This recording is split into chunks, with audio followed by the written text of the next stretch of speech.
Saya baru 3 hari keluar dari rumah sakit setelah operasi sesar. Saat saya pulang menggendong bayi saya, kunci rumah sudah diganti total. Dan suami saya sendiri yang menyuruh saya pergi. Katanya ibunya butuh ketenangan. Yang mereka tidak tahu, rumah mewah itu warisan dari almarhum ayah saya. Dibeli sebelum saya menikah. Dan dalam 24 jam, saya bisa menjualnya tanpa satupun tanda tangan dari suami saya. Halo sahabat. Selamat datang kembali di channel ini. Sebelum kita mulai, tolong tekan tombol like dan subscribe. Lalu tulis nama dan kota kalian di kolom komentar, supaya kita bisa saling kenal. Kisah ini terinspirasi dari kisah nyata. Ikuti sampai akhir. Karena pembalasan paling elegan justru datang dari perempuan yang mereka kira paling lemah. Nama saya Vivi, 32 tahun. Saya bekerja sebagai arsitek dan pemilik sebuah biro desain interior di kawasan Kuningan, Jakarta. Sudah 6 tahun saya menikah dengan Agung. Selama itu pula, saya selalu mengalah demi menjaga harga dirinya sebagai seorang suami. Taksi biru itu berhenti perlahan di depan pagar besi rumah kami di Pondok Indah. Saya menarik napas panjang. Bekas jahitan operasi yang baru 3 hari itu terasa seperti ditarik setiap kali saya bergerak. Saya menggendong bayi mungil saya dengan sangat hati-hati. Dalam kepala saya hanya ada satu keinginan, merebahkan tubuh di kasur sendiri, mencium aroma kamar saya, dan memulai hidup baru sebagai seorang ibu. Namun ada yang ganjil sore itu. Biasanya, pagar selalu terbuka sedikit, atau lampu teras sudah menyala. Rumah itu tampak tertutup rapat, seolah tidak ada kehidupan di dalamnya. Sopir taksi membantu saya turun. Ia menatap kondisi saya dengan iba. Setelah membayar ongkos, saya melangkah tertatih menuju pintu utama. Saya merogoh tas, mengambil kunci yang selalu saya bawa. Tapi kunci perak itu tidak mau masuk. Saya membolak-balik, mengira saya salah ambil. Saya coba lagi dengan saksama. Hasilnya tetap sama. Lubang kuncinya berbeda, lebih baru, lebih mengkilap dari yang terakhir saya ingat. Rasa panik merayap di dada. Apakah rumah saya dibobol? Atau Agung mengganti pintu tanpa memberitahu saya? Saya mengetuk pelan, berharap suami saya segera membuka dan menjelaskan. Beberapa menit berlalu dalam keheningan. Akhirnya terdengar langkah kaki. Grendel, pintu dibuka dengan kasar. Saat pintu terbuka, bukan wajah hangat Agung yang menyambut, melainkan wajah datar dan dingin Ibu Ratna, mertua saya. Ibu Ratna berdiri tegak di ambang pintu. Ia mengenakan daster sutra milik saya, yang tidak pernah saya izinkan dipakai siapapun. Tidak ada binar kebahagiaan melihat cucu pertamanya pulang. Ia justru melipat tangan, menatap saya dari kepala sampai kaki dengan tatapan merendahkan. "Mau apa kamu kesini?" tanyanya dingin. Saya tertegun. "Bu, ini rumah saya. Saya baru pulang dari rumah sakit. Tolong buka pintunya, saya butuh istirahat." Ibu Ratna mendengus. "Rumah kamu. Selama kamu di rumah sakit, rumah ini akhirnya tenang. Tidak ada suara bayi menangis. Tidak ada kamu yang sibuk mengatur ini itu. Ibu suka begini." Saya menatapnya tidak percaya. Bayi saya mulai merengek dalam gendongan. Angin sore semakin dingin. Bekas jahitan saya berdenyut hebat. Tapi yang paling sakit bukan luka di perut saya. "Bu, di mana Agung?" tanya saya. Saya ingin bicara dengan suami saya. Saat itulah Agung muncul dari balik punggung ibunya. Wajahnya tenang, seolah tidak ada yang salah. Ia tidak menjenguk saya selama 3 hari di rumah sakit. Dan sekarang, ia menatap saya seperti menatap orang asing. "Vi," katanya pelan, "sebaiknya kamu menginap dulu di rumah ibumu. Ibu butuh ketenangan beberapa minggu ini. Kamu kan istri yang pengertian." Saya merasa dunia berhenti berputar. "Agung, saya baru melahirkan anakmu. Anak kita baru 3 hari. Kamu menyuruh saya pergi malam-malam begini." Agung menghela nafas, seolah saya yang menyusahkan. "Jangan dibesar-besarkan. Cuma sementara. Ibu sudah berkorban banyak untuk keluarga kita. Sekarang giliran kamu mengerti perasaan ibu." Ibu Ratna tersenyum tipis di belakangnya. Senyum kemenangan. Lalu, pintu itu ditutup pelan-pelan. Tepat di depan wajah saya. Saya berdiri di teras, menggendong bayi yang menangis. Dengan tas perlengkapan tergeletak di lantai. Air mata saya turun tanpa suara. Bukan karena saya lemah, tapi karena saya tidak pernah menyangka pria yang saya pilih sebagai imam tega menjatuhkan saya sedalam ini. Saya memungut tas saya. Saya tidak akan mengetuk lagi. Saya tidak akan memohon. Saya menelpon taksi. Dan dalam diam, saya membisikkan satu janji pada bayi saya. Kita akan kembali ke rumah ini. Bukan untuk meminta, tapi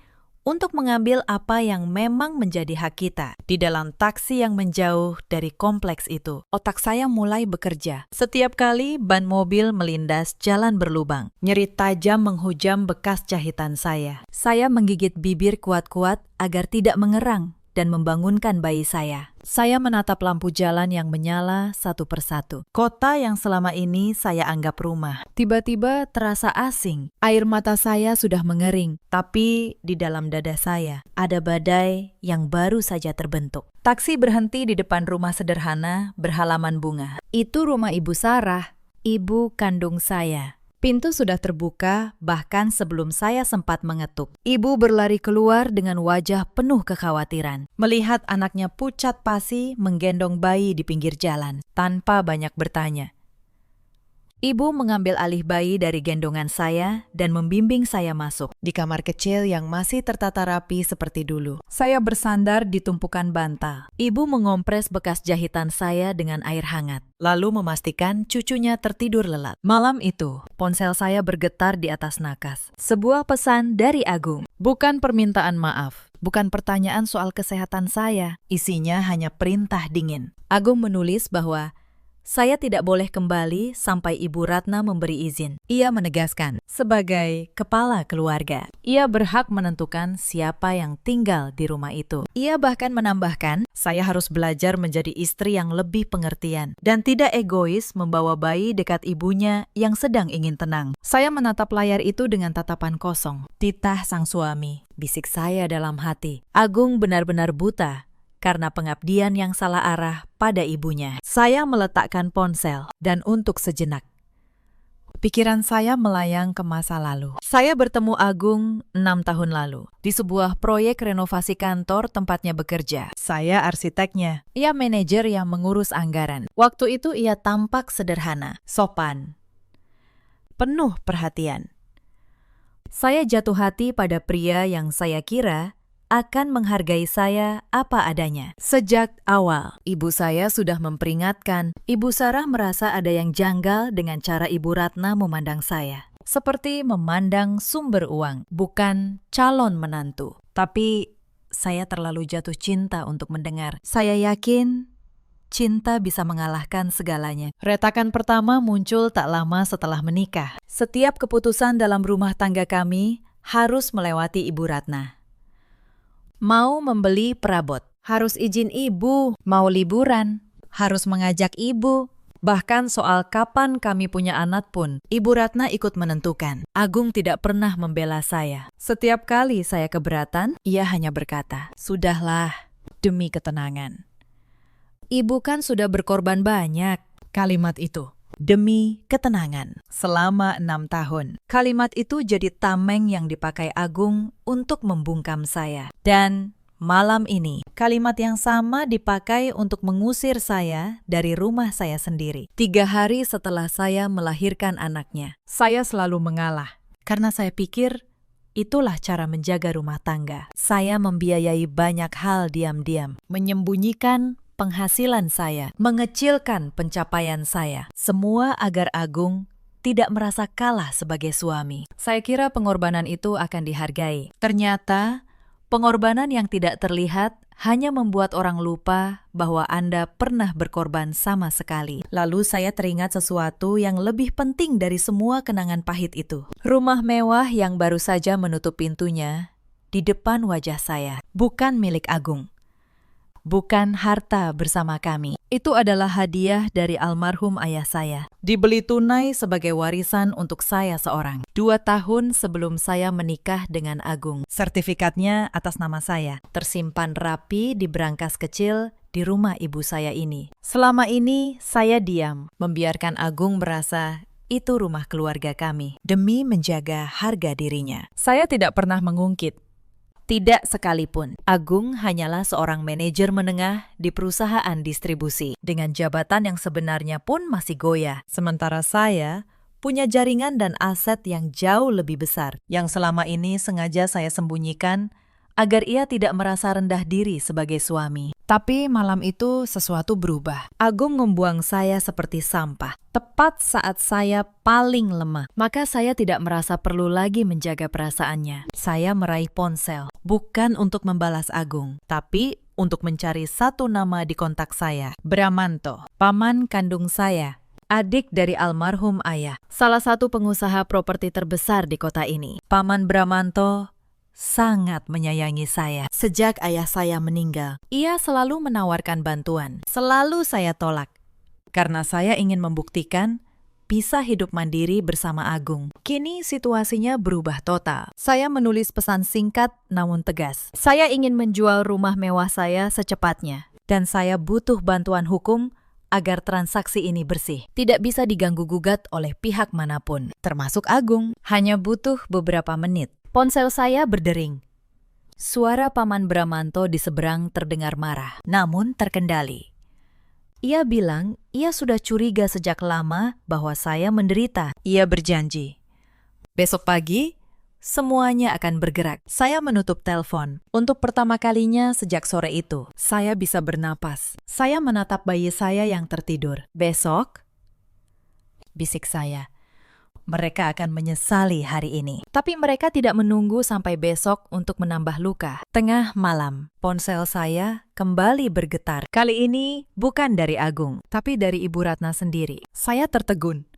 Karena selama 6 tahun, ia hampir tidak pernah mengirim pesan langsung pada saya. Saya membuka pesan itu dengan dada berdebar. Isinya bukan pertanyaan soal cucunya. Ibu Ratna menulis bahwa selama ini, ia merasa keluarga Agung selalu kekurangan, sementara saya hidup nyaman. Ia menuntut saya menyerahkan tabungan keluarga kami untuk merenovasi rumah, sebagai bukti bahwa saya menantu yang tahu balas budi. Ia bahkan menyebut angka 500 juta, seolah itu uang receh. Saya membaca pesan itu 2 kali. Tangan saya dingin, bukan karena takut, tapi karena marah. Mereka mengusir saya, lalu menuntut uang saya. Saya tidak membalas. Saya hanya mengambil tangkapan layar pesan itu dan menyimpannya rapi. Setiap kata akan jadi bukti. Esok paginya, masalah datang dari arah lain. Adik ipar saya, Wulan, menelpon. Suaranya manis dibuat-buat, seolah ia peduli. Wulan, adik perempuan Agung, 29 tahun. Yang sejak dulu paling pandai bermain di belakang. Wulan bilang ia menelpon untuk membantu. Katanya, Ibu dan Agung sebenarnya menyayangi saya, hanya sedang banyak tekanan. Ia menyarankan, demi kebaikan bersama, sebaiknya saya menandatangani satu surat saja. Surat persetujuan agar rumah Pondok Indah dialihkan ke nama Agung secara penuh, supaya tidak ada lagi pertengkaran soal kepemilikan. Saya hampir tertawa. Jadi, inilah rencana mereka, mengusir saya, melemahkan saya saat baru melahirkan, lalu membujuk saya menyerahkan hak atas warisan ayah saya dengan iming-iming damai. Wulan, kata saya, tenang, kirim saja surat itu, saya akan mempertimbangkannya. Wulan girang, ia tidak sadar bahwa saya sudah punya rencana sendiri. Sore itu, sebuah amplop dikirim ke rumah ibu saya. Di dalamnya ada surat pengalihan hak yang sudah disiapkan, lengkap dengan kolom tanda tangan saya. Bahkan sudah ada materai. Mereka begitu yakin saya akan menyerah. Saya tidak menandatangani apapun. Saya memotret surat itu dan mengirimnya ke Pak Dimas. Ia tertawa kecil di telepon dan berkata bahwa surat itu justru memperkuat posisi saya. Itu bukti tertulis bahwa mereka tahu rumah itu milik saya dan secara sadar berusaha mengambilnya. Mereka sendiri yang menyodorkan senjata ke tangan saya. Hari ketiga, Agung mulai kehilangan kesabaran. Ia datang ke rumah ibu saya, menggedor pintu siang bolong. Ibu Sarah menghalanginya masuk dari dalam kamar. Saya mendengar suaranya meninggi, menuntut bertemu saya. Saya keluar, menggendong bayi kami, dan berdiri di ambang pintu. Vi, sampai kapan kamu mau keras kepala begini? Bentaknya. Tanda tangani saja surat dari Wulan. Setelah itu, kamu boleh pulang. Kita lupakan semua ini. Saya menatapnya lama. Pulang kemana? Agung, ke rumah yang kuncinya kamu ganti. Ke ibumu yang menutup pintu di depan wajahku. Itu untuk kebaikanmu juga, katanya. Masih tidak merasa bersalah. Ibu hanya butuh waktu. Kamu yang membuat semuanya rumit. Saya tersenyum tipis. Senyum yang membuatnya bingung. Baik. Aku akan pikirkan suratnya. Tapi sekarang, tolong pulang. Anakmu butuh istirahat. Agung pergi dengan wajah puas. Mengira ia menang. Ia tidak tahu. Setiap kalimat yang ia ucapkan siang itu terekam di ponsel yang saya letakkan di saku. Bukti demi bukti. Mereka sendiri yang menumpuknya untuk saya. Tapi puncak penghinaan datang keesokan harinya. Sebuah mobil berhenti di depan rumah sederhana ibu saya. Dari dalamnya turun Ibu Ratna, mengenakan perhiasan emas berlapis-lapis, ditemani Wulan. Mereka datang tanpa diundang.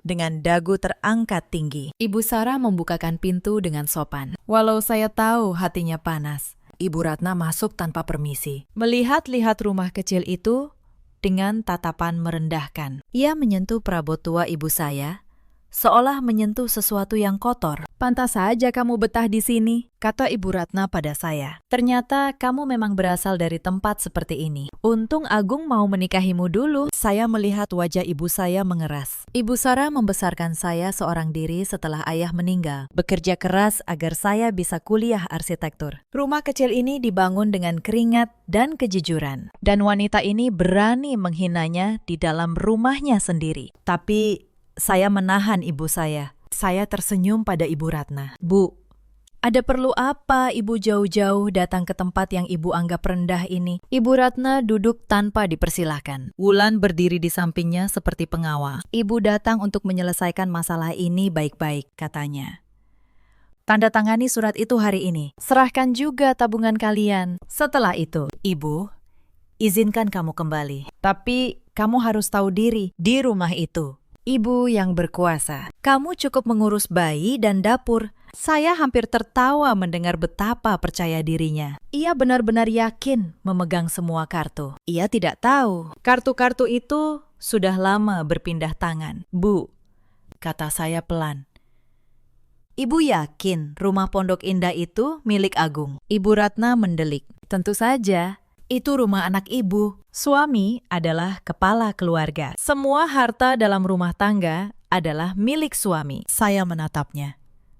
Lalu mengangguk pelan. Begitu ya, Bu. Baik.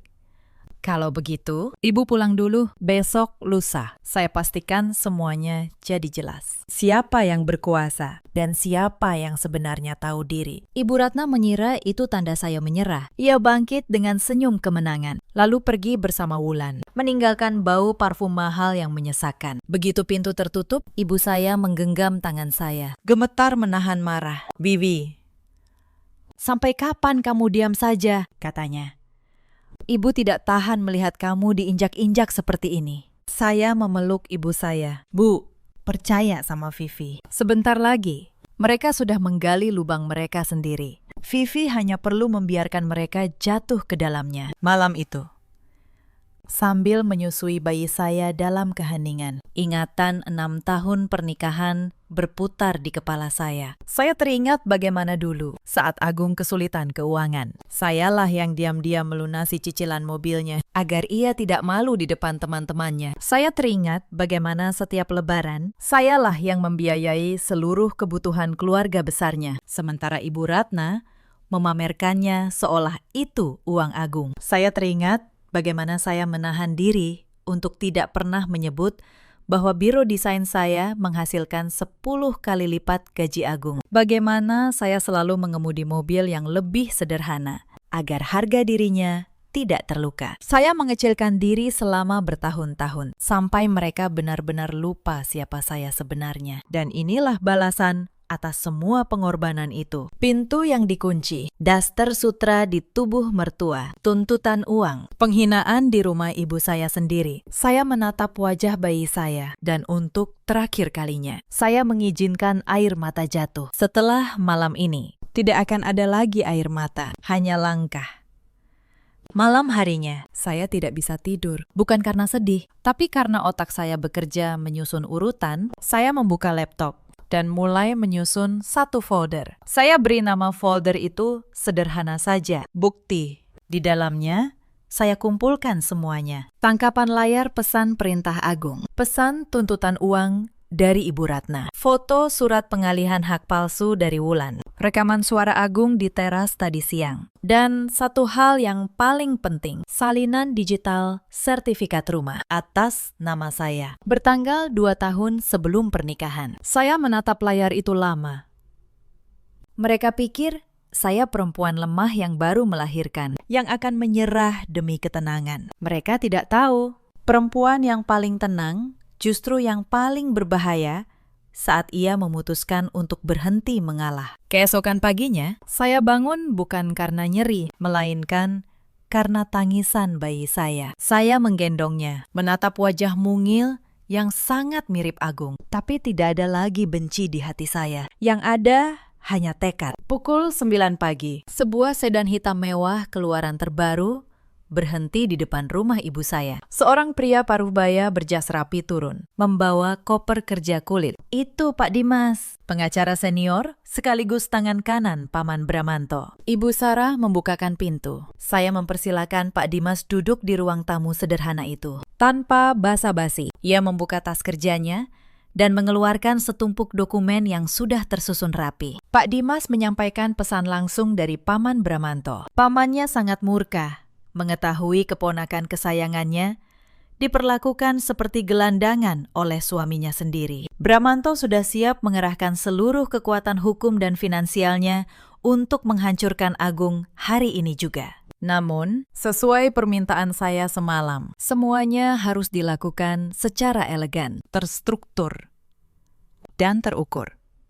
Tanpa keributan, tanpa adu mulut, hanya hukum yang berbicara. Pak Dimas meminta saya menyerahkan sertifikat asli rumah itu untuk segera diproses balik nama secara kilat. Saya menyerahkan map merah dari brankas tanpa keraguan. Ia memeriksa keaslian dokumen dengan teliti, lalu mengangguk puas. Ia menjelaskan secara hukum, karena rumah itu harta bawaan dari warisan, dibeli sebelum pernikahan, dan bukan harta bersama. Saya memiliki hak mutlak untuk menjual atau mengalihkannya, tanpa persetujuan, tanpa pemberitahuan, tanpa satupun tanda tangan dari Agung. Paman Bramanto, lanjut Pak Dimas, telah memutuskan membeli rumah itu secara tunai, dengan harga pasar tertinggi, melalui perusahaan propertinya. Prosesnya dipotong jalur prioritas notaris langganan perusahaan dalam waktu kurang dari 24 jam. Status kepemilikan rumah itu resmi berpindah menjadi aset korporasi. Saya mendengarkan setiap detail dengan senyum tipis. Rencana ini berjalan jauh lebih mulus daripada yang saya bayangkan. Pak Dimas kemudian menyodorkan beberapa lembar dokumen, akta pengikatan jual beli,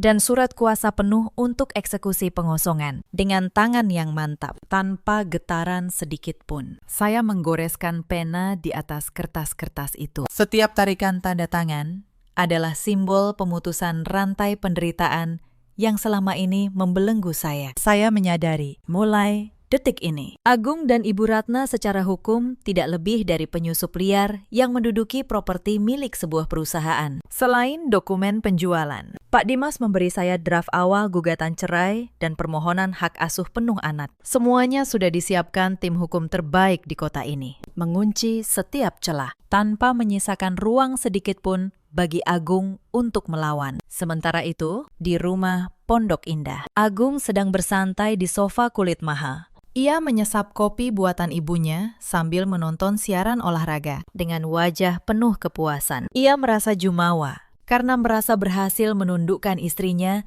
yang ia anggap keras kepala. Di teras belakang, Ibu Ratna baru selesai menelpon pemborong taman. Ia berencana merombak halaman, membuat kolam ikan koi mewah, menggunakan uang yang ia yakini akan segera ia peroleh dari saya. Mereka berdua tertawa lepas di ruang makan, merencanakan kehidupan tenang tanpa tangisan bayi atau omelan istri yang menurut mereka terlalu perhitungan. Mereka sama sekali tidak menyadari bahwa tanah yang mereka injak, atap yang melindungi mereka, bahkan sofa yang mereka duduki, sedang berpindah tangan pada detik itu juga. Keangkuhan telah membutakan mata dan hati mereka. Mereka tidak tahu Kunci rumah yang mereka ganti itu kini berarti apa-apa, karena kunci yang sesungguhnya, kunci kepemilikan, ada di tangan saya. Sore harinya, saya duduk di depan laptop. Jari-jari saya bergerak lincah, bukan untuk mengerjakan proyek desain seperti biasa, melainkan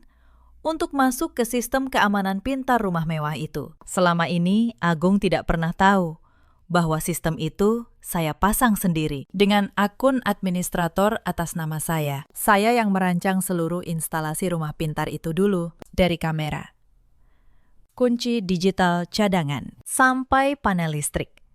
Agung hanya memakai, tidak pernah peduli siapa yang memegang kendali utamanya. Saya tidak melakukan apapun yang ilegal. Saya hanya memeriksa, memastikan, dan mengunduh rekaman. Rekaman kamera teras yang merekam, jelas Ibu Ratna menutup pintu di depan wajah saya. Rekaman Agung yang menyuruh saya pergi. Semuanya tersimpan rapi, dengan stempel waktu yang tidak bisa dibantah. Lalu saya menemukan sesuatu yang lebih besar di folder dokumen yang Agung simpan di komputer rumah, yang juga terhubung ke jaringan yang saya kelola. Ada beberapa berkas yang membuat saya terdiam. Agung selama ini bukan hanya manajer menengah biasa. Ia diam-diam terlibat dalam penggelapan dana di perusahaannya, memindahkan anggaran proyek ke rekening pribadi dengan kwitansi-kwitansi yang dipalsukan. Ia mengira tidak ada yang akan tahu, karena ia merasa terlalu pintar. Saya menatap layar itu lama sekali. Selama ini saya mengira saya hanya akan mengambil kembali rumah saya. Ternyata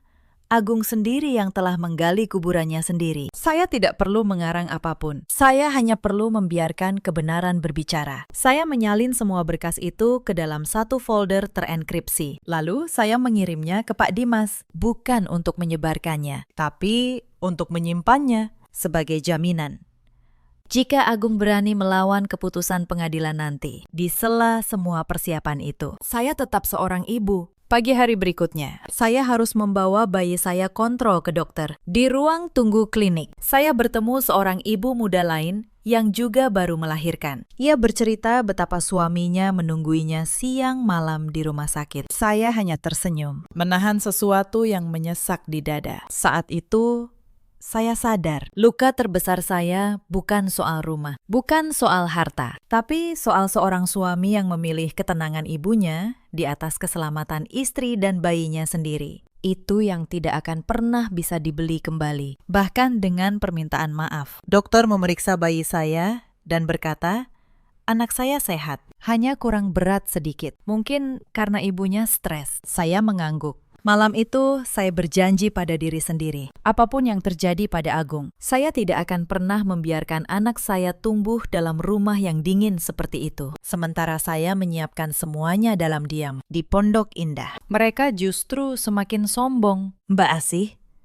pembantu yang masih bekerja di sana, diam-diam memberi saya kabar. Ia bercerita bahwa Ibu Ratna sudah mengundang teman-teman arisannya, memamerkan bahwa sebentar lagi rumah itu akan direnovasi total. Ia menyebut nama saya dengan nada merendahkan, mengatakan menantunya sudah tahu diri dan akan menyerahkan semua uangnya. Agung pun begitu.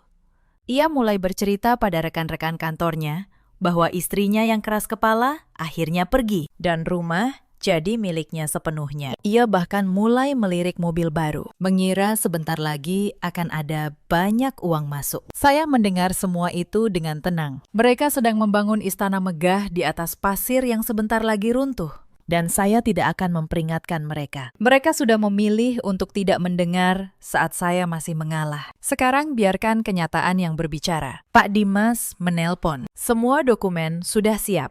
Notaris sudah menjadwalkan proses balik nama kilat untuk besok pagi. Yang ia butuhkan hanya satu, sertifikat asli rumah dari tangan saya langsung. Malam itu, saya menelpon satu orang lagi, Mbak Asih, pembantu yang sudah lama bekerja di rumah Pondok Indah. Wanita baik yang selalu memperlakukan saya dengan hormat. Dan sering saya bantu diam-diam untuk biaya sekolah anaknya. Mbak Asih menangis di telepon. Ia bercerita bahwa sejak saya pergi, Ibu Ratna memperlakukannya semakin kasar. Bahkan mengancam akan memecatnya tanpa pesangon. Saya berkata pelan, Mbak, besok mungkin akan ada keributan di rumah itu. Apapun yang terjadi, Mbak tidak usah takut. Mbak hanya perlu bersaksi jujur. Soal apa yang Mbak lihat malam saya diusir? Mbak Asih terdiam sejenak. Lalu ia berkata bahwa ia sudah lama ingin ada yang membela kebenaran. Ia bersedia bersaksi. Saya berterima kasih dan menjanjikan bahwa apapun yang terjadi, masa depannya akan saya jamin. Larut malam itu, ponsel saya berdering sekali lagi. Agung. Mungkin ia mulai merasa ada yang salah. Mungkin instingnya berbisik bahwa istri yang ia kira sudah ia tundukkan justru sedang menyiapkan sesuatu. Saya menatap nama itu di layar, berkedip-kedip dalam gelap. Dulu, saya pasti akan langsung mengangkatnya. Saya akan cemas, takut ia marah. Takut rumah tangga kami retak. Tapi malam itu, saya hanya menatap layar itu sampai deringnya berhenti sendiri. Lalu, saya mematikan ponsel dan meletakkannya menelungkup di meja. Untuk pertama kalinya, saya memilih ketenangan saya sendiri di atas kenyamanannya. Saya menutup telepon dan menatap langit malam dari jendela. Semua bidat sudah di tempatnya. Besok pagi, papan catur ini akan bergerak. Dan untuk pertama kalinya, sayalah yang memegang setiap langkahnya. Sebelum tidur, saya menelpon Paman Bramanto sekali lagi. Saya menjelaskan satu permintaan terakhir. Saya tidak ingin ada kekerasan, tidak ada teriakan. Tidak ada keributan yang bisa menakuti tetangga, atau mempermalukan keluarga di depan umum. Saya ingin semuanya berjalan tenang, sesuai hukum.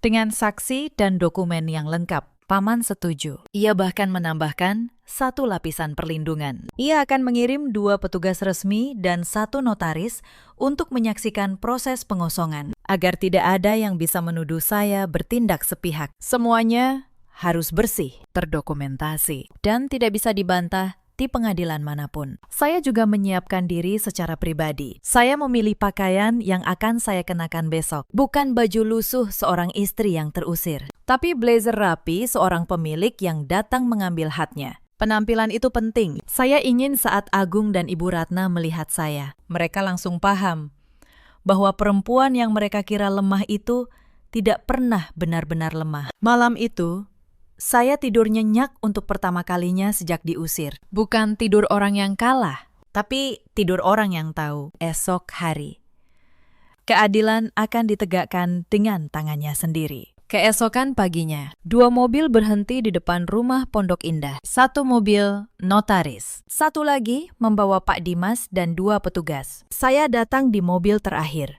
mengenakan blazer rapi, dengan bayi saya yang dititipkan pada ibu di rumah. Saya tidak datang sebagai istri yang memohon. Saya datang sebagai pemilik sah yang akan mengambil kembali haknya. Agung membuka pintu dengan wajah kantuk dan kaget. Ibu Ratna muncul di belakangnya, masih dengan daster sutra saya. Melihat rombongan orang berjas di teras, wajah keduanya berubah. "Ada apa ini?" tanya Agung. Mencoba terdengar berwibawa. Pak Dimas maju selangkah dengan tenang. Ia memperkenalkan diri sebagai kuasa hukum dari pemilik baru properti ini. Ia menyodorkan salinan akta jual beli yang sudah sah, lengkap dengan cap notaris dan tanggal kemarin. "Rumah ini," kata Pak Dimas datar, "telah resmi berpindah kepemilikan menjadi aset perusahaan. Sejak pukul 4 sore kemarin, Bapak dan Ibu sekarang menempatinya tanpa hak. Kami datang untuk proses pengosongan." Wajah Agung memucat. "Tidak mungkin. Ini rumah saya. Tidak ada yang bisa menjual tanpa tanda tangan saya." Saya melangkah maju. Untuk pertama kalinya sejak diusir, saya menatap mata suami saya tepat-tepat. "Rumah ini tidak pernah jadi milikmu, Agung," kata saya tenang. "Ini warisan dari almarhum ayah saya. Dibeli 2 tahun sebelum aku menikah denganmu. Sertifikatnya atas nama saya. Itu harta bawaan. Secara hukum, aku tidak butuh tanda tanganmu untuk menjualnya." Agung tampak seperti disambar petir. Mulutnya membuka dan menutup tanpa suara. Ibu Ratna yang pertama berteriak, "Tidak bisa begitu. Kami sudah tinggal di sini bertahun-tahun. Ini rumah keluarga kami." Pak Dimas menjawab tanpa emosi. "Tinggal bukan berarti memiliki, Bu. Dan keluarga tidak tercatat dalam akta. Yang tercatat hanya nama pemilik. Silahkan Ibu baca sendiri." Ibu Ratna merebut salinan akta itu. Tangannya gemetar membaca nama saya, lalu nama perusahaan pembeli. Daster sutra yang ia kenakan tiba-tiba terlihat begitu murahan di tubuhnya. Kamu, desisnya pada saya. Kamu merencanakan ini semua. Tidak, Bu, jawab saya. Ibu dan Agung yang merencanakan untuk membuang saya. Saya hanya pulang ke rumah saya sendiri. Bukankah ibu yang bilang rumah ini lebih tenang tanpa saya? Sekarang ibu bisa tenang. Di tempat lain. Saat itu, Wulan muncul, baru tiba dengan mobilnya. Melihat para petugas dan dokumen di tangan ibunya, wajahnya pucat. Ia mencoba menyelamatkan keadaan dengan gaya manisnya yang biasa. Mbak Vivi, katanya. Suara dibuat lembut. Kita kan keluarga. Tidak perlu sampai begini. Mari kita bicara baik-baik. Aku yakin ada jalan tengah. Saya menatap Wulan, adik ipar yang 3 hari lalu menyodorkan surat pengalihan hak palsu pada saya. Jalan tengah. Wulan, kata saya.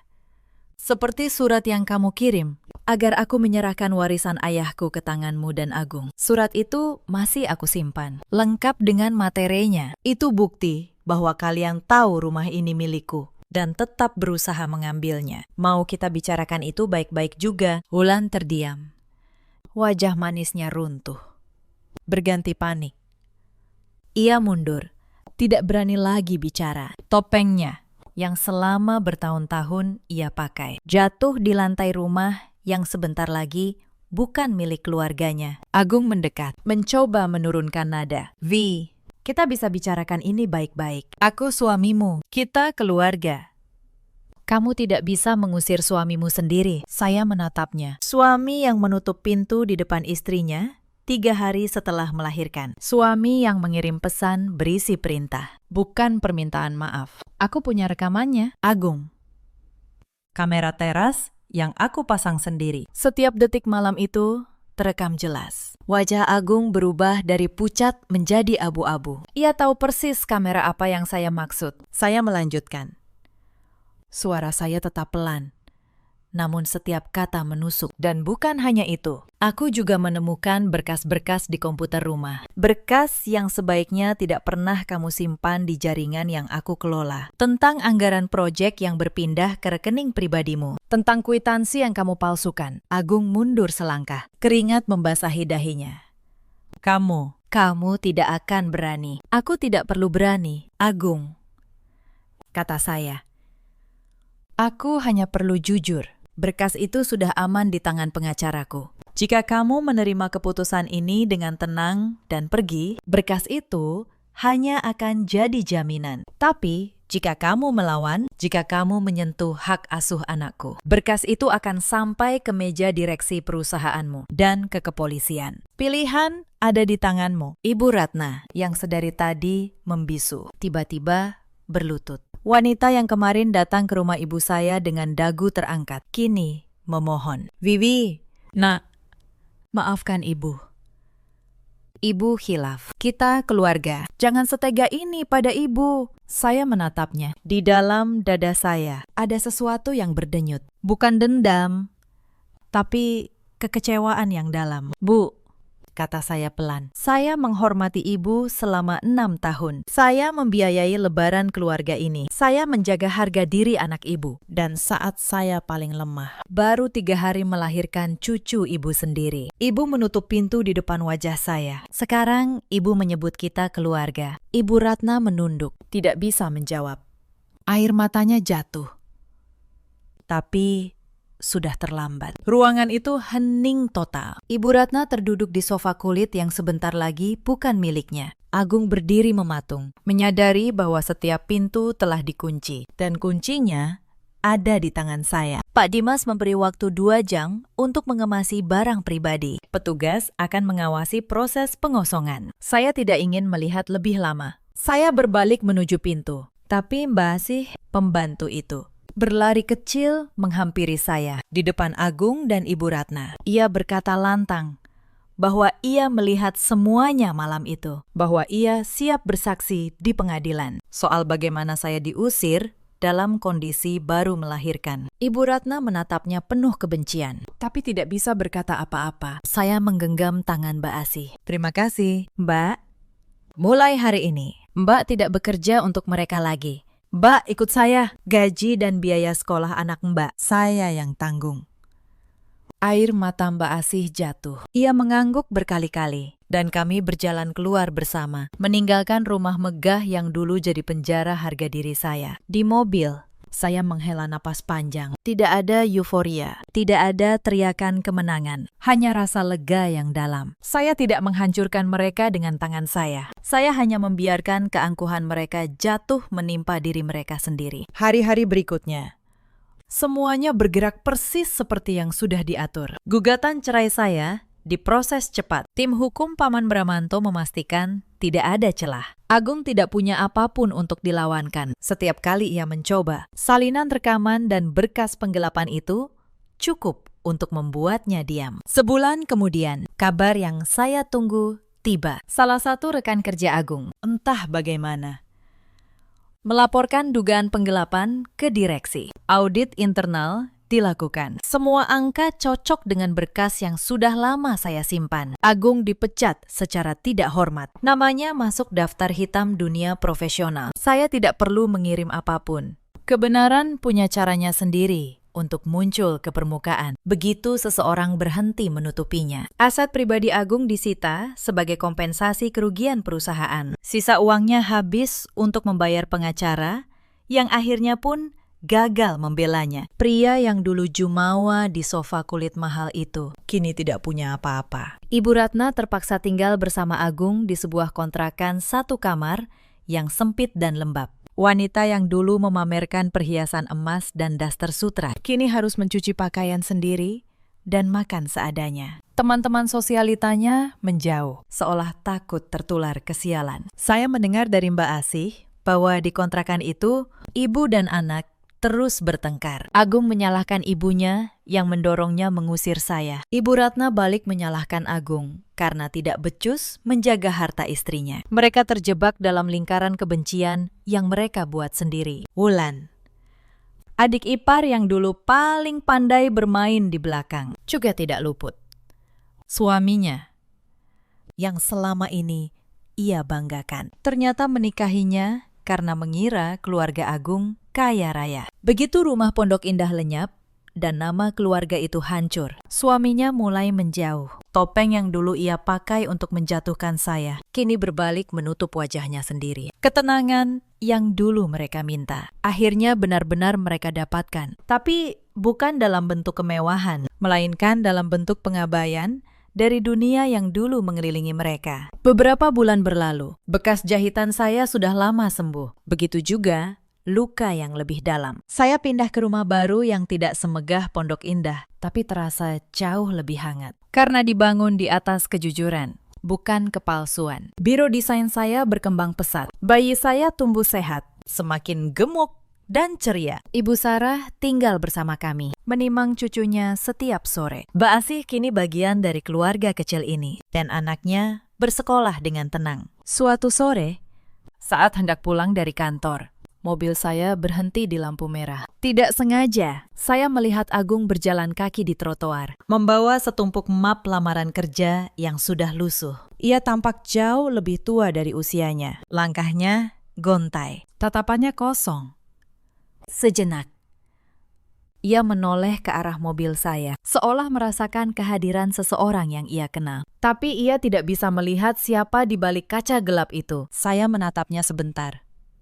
Tidak ada dendam, tidak ada kemarahan, hanya rasa asing. Seperti menatap orang yang tidak pernah benar-benar saya kenal. Lampu berubah hijau. Saya memalingkan wajah dan menjalankan mobil. Pintu masa lalu saya benar-benar telah tertutup, dan saya tidak berniat membukanya kembali. Bahkan hanya untuk melihat sebagian uang dari penjualan rumah itu. Saya gunakan untuk membentuk sebuah yayasan atas nama almarhum ayah saya. Yayasan yang membantu ibu-ibu tunggal yang terusir dari rumahnya sendiri, agar tidak ada lagi perempuan yang harus berdiri di teras dingin, menggendong bayi, dengan pintu yang dikunci di depan wajahnya, Malam itu, saya berdiri di balkon rumah baru saya, menatap cakrawala kota. Saya merasa sangat bersyukur, bukan karena saya menang, tapi karena saya tidak kehilangan diri saya sendiri dalam proses memenangkannya. Cerita ini mengajarkan satu hal, jangan pernah meremehkan ketulusan seseorang, dan jangan pernah menindas orang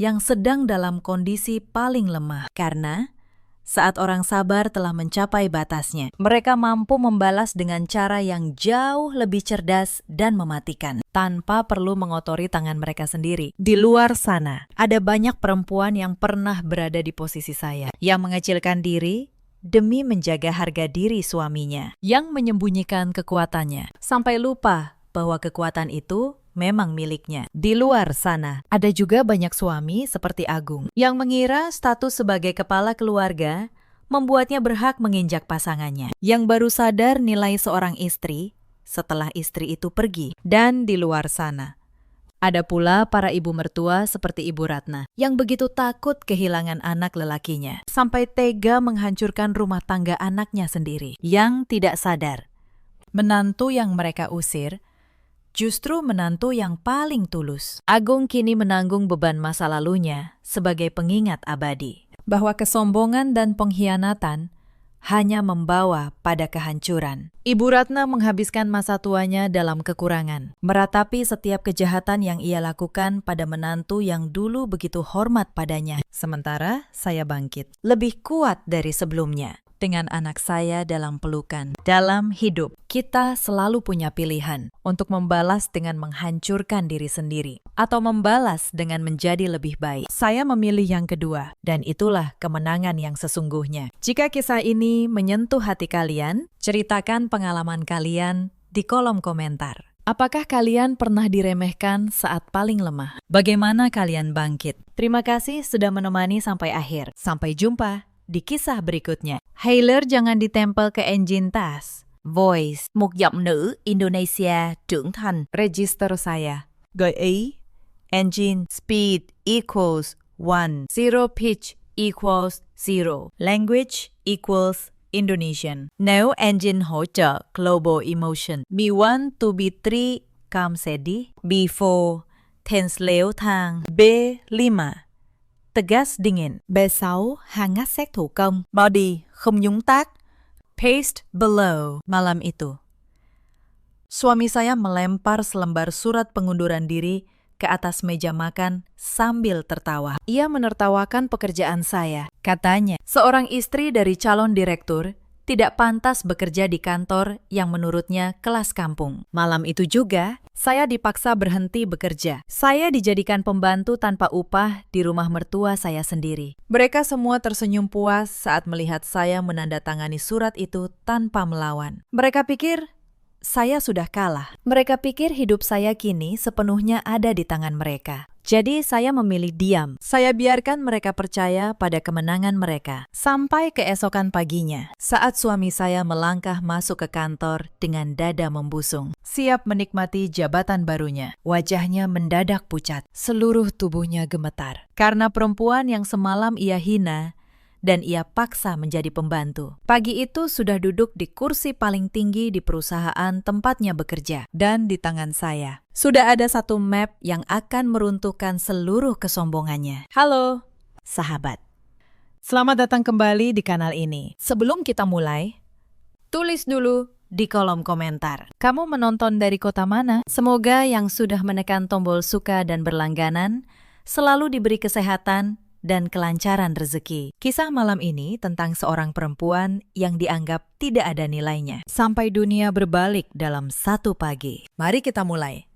Nama saya Larasati. Orang memanggil saya Laras. Usia saya 34 tahun. Saya bekerja sebagai auditor keuangan senior di sebuah perusahaan distribusi di kawasan Sudirman. Sudah 11 tahun saya menekuni angka, laporan, dan jejak transaksi. Saya bukan perempuan yang mudah goyah. Setidaknya, itu yang dulu saya percaya tentang diri saya sendiri. Saya menikah dengan Nando 8 tahun lalu. Waktu itu, ia masih seorang staf biasa. Gajinya kecil, mimpinya besar. Saya yang menemaninya dari titik paling bawah. Saya yang membayar cicilan rumah kontrakan kami di Bekasi Tengah saat ia belum punya apa-apa. Saya yang menyiapkan map lamaran. Melatihnya bicara di depan cermin. Menahan tangannya saat ia gemetar sebelum wawancara. Dulu, ia menggenggam tangan saya dan berkata, "Tanpa kamu, saya bukan siapa-siapa." Saya percaya pada kalimat itu. Saya menyimpannya seperti menyimpan harta. Tapi ada satu hal yang tidak pernah saya duga tentang pernikahan. Bahwa yang paling menyakitkan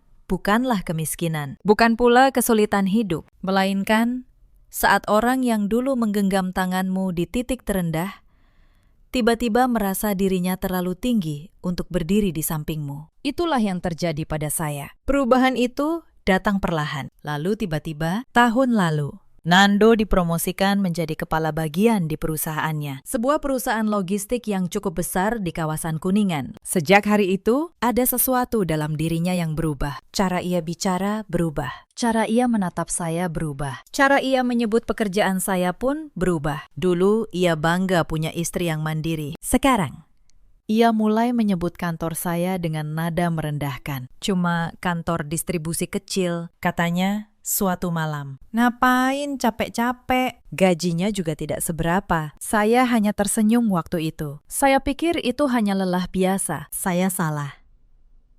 Tanda-tanda lain mulai bermunculan. Satu persatu. Suatu malam, kami diundang ke acara perusahaannya. Saya mengenakan gaun terbaik yang saya punya. Tapi di depan rekan-rekannya, Nando memperkenalkan saya dengan canggung. "Ini istri saya," katanya. "Iya, ya, ibu rumah tangga." Padahal saat itu saya masih bekerja, saat saya mencoba meralat. Ia menekan lengan saya pelan, isyarat agar saya diam. Malam itu, di mobil, dalam perjalanan pulang, saya bertanya, "Kenapa?" Ia hanya menjawab, "Di lingkungan saya, istri yang kerja kantoran kecil itu kurang pantas dibanggakan." Saya terdiam sepanjang sisa perjalanan. Untuk pertama kalinya, saya merasa menjadi sesuatu yang ia sembunyikan. Sejak malam itu, saya mulai memperhatikan banyak hal yang dulu tidak saya lihat. Cara ia menghindar saat saya bercerita tentang pekerjaan. Cara ia memotong ucapan saya di depan orang lain. Cara ia memuji istri-istri rekannya yang hanya tinggal di rumah. Setiap hal kecil itu menumpuk perlahan, seperti retakan halus di dinding yang tampak kokoh. Mertua saya, Bu Sutina, ikut memperkeruh keadaan. Beliau tinggal bersama kami sejak Nando dipromosikan, katanya, biar bisa mengurus calon direktur. Setiap pagi, beliau membandingkan saya dengan menantu tetangga. "Lihat itu, istri Pak Hartono, di rumah saja, mengurus suami sepenuh hati. Kamu ini pulang malam terus. Suami diurus siapa?" Saya menyimak dalam diam. Saya pikir mungkin beliau hanya butuh waktu untuk mengenal saya. Lagi-lagi, saya salah.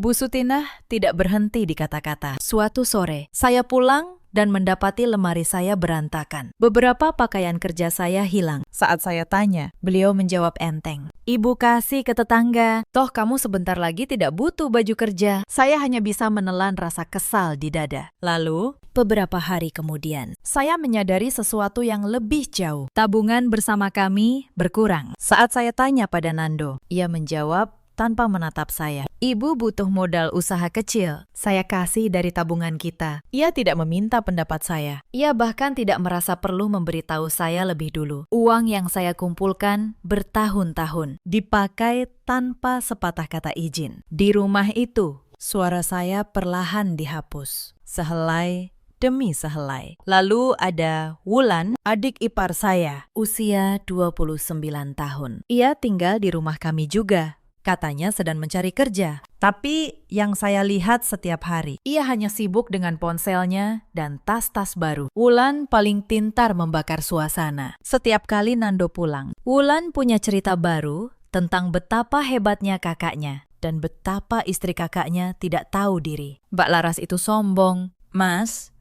katanya suatu sore, punya gelar sedikit, merasa pintar sendiri. Nando hanya tertawa. Tawa yang dulu hangat, kini terdengar asing di telinga saya. Puncaknya datang pada satu malam di bulan kemarin. Nando pulang dengan wajah berseri. Begitu masuk rumah, ia langsung memanggil seluruh isi rumah ke ruang makan. Bu Sutinah datang dengan senyum lebar. Wulan ikut duduk. Matanya berbinar. Saya yang baru selesai mencuci piring, ikut duduk di ujung meja. Saya dapat kabar besar, kata Nando. Bulan depan akan ada perombakan besar di perusahaan saya. Posisi direktur operasional kemungkinan jatuh ke tangan saya. Bu Sutinah langsung menangkupkan tangan, memuji-muji anaknya. Wulan bertepuk tangan kecil. Saya ikut tersenyum. Saya ucapkan selamat dengan tulus. Tapi senyum saya tidak bertahan lama. Nando menatap saya. Senyumnya berubah dingin. Tapi ada satu syarat, katanya pelan. Seorang calon direktur tidak boleh punya istri yang kerja di tempat kelas bawah. Itu memalukan. Itu menurunkan wibawa saya. Saya menatapnya. Tidak percaya. Maksud kamu apa, Mas? Tanya saya. Nando menarik napas, lalu berkata dengan nada yang membuat dada saya dingin. Mulai besok, kamu berhenti kerja. Kamu di rumah saja. Urus ibu. Urus rumah. Urus saya. Itu tugas seorang istri yang benar. Ruangan itu hening sejenak. Lalu Bu Sutinah tersenyum puas. Nah, begitu, katanya. Akhirnya kamu sadar juga posisimu. Wulan menahan tawa di balik telapak tangannya. Saya merasa seperti barang yang sedang ditawar di pasar. Saya, perempuan yang 11 tahun membangun karir dengan tangan sendiri. Malam itu diminta menghapus semuanya hanya demi gengsi seorang laki-laki. Saya mencoba bicara. Mas, pekerjaan ini bukan sekadar gaji buat saya. Ini hidup saya. Tapi Nando memotong. Hidup kamu sekarang adalah saya, katanya tajam. Tanpa saya. Kamu siapa? Kalimat itu menusuk lebih dalam dari yang ia tahu. Karena dulu, kalimat itu pernah ia ucapkan tentang dirinya sendiri. Dengan saya sebagai jawabannya. Sekarang ia membaliknya seperti pisau. Malam itu, ia benar-benar menyiapkan surat pengunduran diri. Ia mencetaknya sendiri. Ia letakkan di depan saya bersama sebuah pena. Tanda tangani, katanya. Bu Sutinah berdiri di belakangnya, mengawasi. Wulan merekam diam-diam dengan ponselnya. Entah untuk apa. Saya menatap surat itu lama sekali. Saya tahu, jika saya melawan malam itu, rumah ini akan jadi neraka. Tapi bukan karena takut saya menandatanganinya, melainkan karena saat itu sebuah pikiran lain mulai tumbuh di kepala saya. Sebuah pikiran yang belum mereka sadari. Saya ambil pena itu. Saya tanda tangani surat itu dengan tenang. Mereka pikir mereka menang. Mereka tersenyum. Saling pandang. Puas.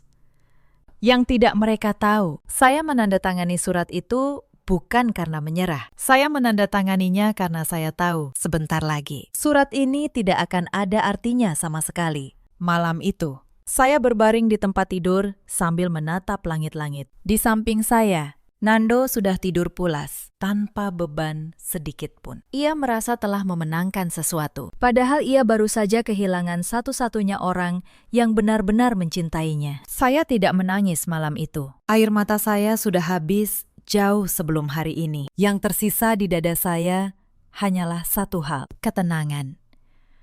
Ketenangan seseorang yang sudah tahu apa yang akan ia lakukan. Dalam gelap, saya berkata pada diri sendiri, mereka boleh mengambil pekerjaanku, mereka boleh mengambil hari-hariku, tapi mereka tidak akan pernah bisa mengambil siapa diriku sebenarnya. Dan saat waktunya tiba, saya akan mengingatkan mereka tentang itu. Keesokan harinya, hidup saya berubah bentuk. Saya bangun pukul 4 pagi. Saya menyiapkan sarapan untuk seisi rumah. Saya mencuci, menyetrika, mengepel lantai. Bu Sutinah duduk di ruang tamu, menonton acara pagi. Sesekali memanggil saya untuk membuatkan teh. Laras. Tehnya kurang manis. Ulangi. Laras. Lantai kamar mandi masih licin. Sikat lagi. Saya menurut.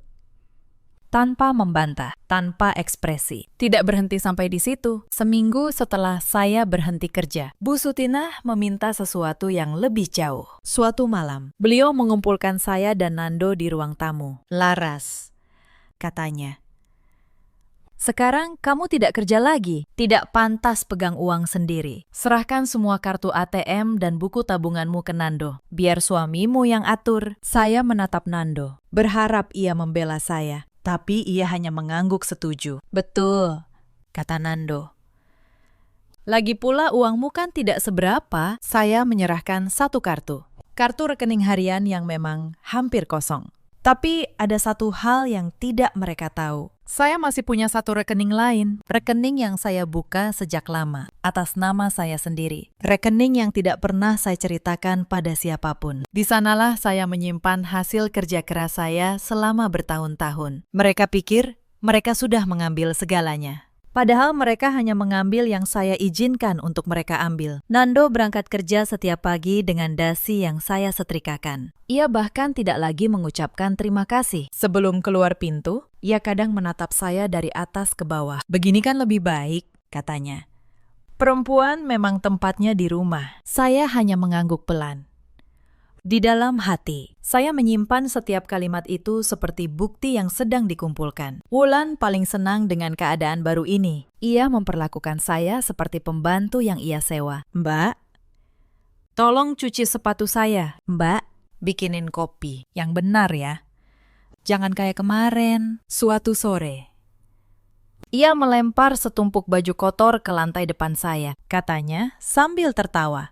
Percuma punya gelar tinggi. Ujung-ujungnya nyuci baju orang juga. Tidak cukup sampai di situ. Suatu hari, Wulan sengaja menumpahkan kopi ke lantai yang baru saya pel. Kotor lagi.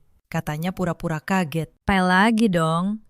Mbak, saya menahan napas. Mengambil kain pel dan membersihkannya lagi. Ia berdiri di sana, menonton sambil tersenyum puas. Begini ya rasanya punya pembantu, gumamnya pada temannya di telepon. Saya tidak menjawab apa-apa. Saya hanya terus bekerja, sambil menyimpan setiap penghinaan itu di dalam ingatan. Karena saya tahu suatu hari nanti, semua ini akan menjadi cerita yang berbeda. Saya memungut baju-baju itu satu persatu. Saya tidak menjawab. Tapi di kepala saya, satu nama sudah saya catat baik-baik. Hari-hari berikutnya, penghinaan itu semakin terbuka. Suatu pagi, beberapa teman arisan Bu Sutinah datang berkunjung. Saya diminta menyajikan teh dan kue untuk mereka. Saat saya membawa nampan, salah satu tamu bertanya, "Ini pembantu baru, Bu Sutinah." Bu Sutinah tertawa. "Bukan, ini menantu saya. Tapi sekarang ya, fungsinya begitu." Para tamu ikut tertawa. Saya berdiri di tengah ruangan, dengan nampan di tangan, ditertawakan di rumah saya sendiri. Saya tidak menangis. Saya hanya meletakkan nampan itu dengan tenang, lalu kembali ke dapur. Malam harinya, ada lagi kejadian yang membuat dada saya sesak. Wulan mengundang teman-temannya untuk menginap. Mereka membuat rumah berantakan sampai dini hari. Pagi-pagi, saya yang harus membereskan semuanya. Saat saya menyapu sisa makanan di lantai, Wulan lewat sambil berkata, "Untung ada Mbak, ya, rajin banget jadi pembantu." Teman-temannya tertawa. Saya tetap menyapu tanpa mengangkat wajah. Di dalam hati, saya berkata pada diri sendiri, "Bersabarlah sedikit lagi, sebentar lagi." Tapi yang paling menyakitkan bukan datang dari Bu Sutinah atau Wulan. Yang paling menyakitkan datang dari Nando. Suatu malam, saat saya membawakan makan malam ke kamarnya, ia sedang menelpon temannya. Saya mendengar ia tertawa, lalu berkata, "Istri saya sekarang, sudah jadi ibu rumah tangga biasa. Dulu sih kerja, tapi ya, kelasnya bukan untuk orang seperti saya." Saya berdiri di balik pintu, memegang nampan, mendengar setiap kata. Lelaki yang saya bangun dari nol, kini menjadikan saya bahan candaan di telepon. Malam itu, saya tidak tidur. Bukan karena sedih, tapi karena tekad saya semakin bulat. Akhir pekan itu, keluarga besar Nando datang berkunjung. Rumah penuh dengan paman, bibi, dan sepupu-sepupunya. Saya sibuk di dapur sepanjang hari, menyiapkan makanan untuk semua. Saat makan siang, salah satu bibi memuji masakan saya. "Enak sekali masakannya." "Siapa yang masak?" Bu Sutinah menjawab cepat, "Menantu saya." "Untung dia sekarang di rumah, jadi ada yang ngurus. Dulu dia sok sibuk kerja, sekarang baru tahu tempatnya di mana. Seluruh ruangan tertawa. Nando ikut tertawa, tanpa sedikit pun membela saya. Saya berdiri di pintu dapur dengan piring di tangan. Menjadi tontonan. Saya tersenyum tipis. Lalu kembali ke dapur. Di balik pintu, saya menggenggam erat tepi meja. Bersabarlah, kata saya pada diri sendiri. Sebentar lagi, semuanya akan berbeda. Beberapa hari kemudian, tubuh saya mulai menyerah. Kurang tidur, bekerja seharian, lalu begadang menyusun berkas. Semuanya menumpuk. Suatu malam, saya jatuh sakit. Demam tinggi, saya hampir tidak bisa berdiri. Tapi pagi harinya, Bu Sutina tetap mengetuk pintu kamar dengan keras. Laras, sarapan belum siap. Kamu ini bagaimana? Saya mencoba bangun. Kepala saya berputar. Saya bilang, maaf, Bu, saya sedang demam. Bu Sutina masuk, menatap saya tanpa belas kasihan. Demam sedikit saja sudah malas-malasan, katanya. Dulu ibu mengurus 3 anak sambil sakit, tidak pernah mengeluh. Ia pergi, meninggalkan saya yang masih menggigil di tempat tidur. Tidak ada yang membawakan saya obat, tidak ada yang bertanya saya butuh apa. Bahkan Nando, suami saya, hanya melirik sekilas sebelum berangkat kerja. Jangan manja, katanya. Minum air putih saja, nanti juga sembuh. Saat itu, sambil menggigil sendirian, saya berjanji pada diri sendiri. Ini terakhir kalinya saya membiarkan mereka memperlakukan saya seperti ini. Mbak Asih diam-diam membawakan saya bubur dan obat siang itu. Hanya dia satu-satunya yang masih memperlakukan saya sebagai manusia. Hari-hari berikutnya berjalan seperti itu. Saya menjadi bayangan di rumah saya sendiri. Mereka bahkan mulai membatasi siapa yang boleh saya temui. Suatu hari, seorang teman lama menelpon, mengajak saya menghadiri reuni kantor. Sebelum saya menjawab, Nando merebut ponsel dari tangan saya. Istri saya sibuk, katanya. Lalu menutup telepon. Saya menatapnya, tidak percaya. Itu teman saya, Mas, kata saya. Teman dari dunia yang sudah kamu tinggalkan, jawabnya dingin.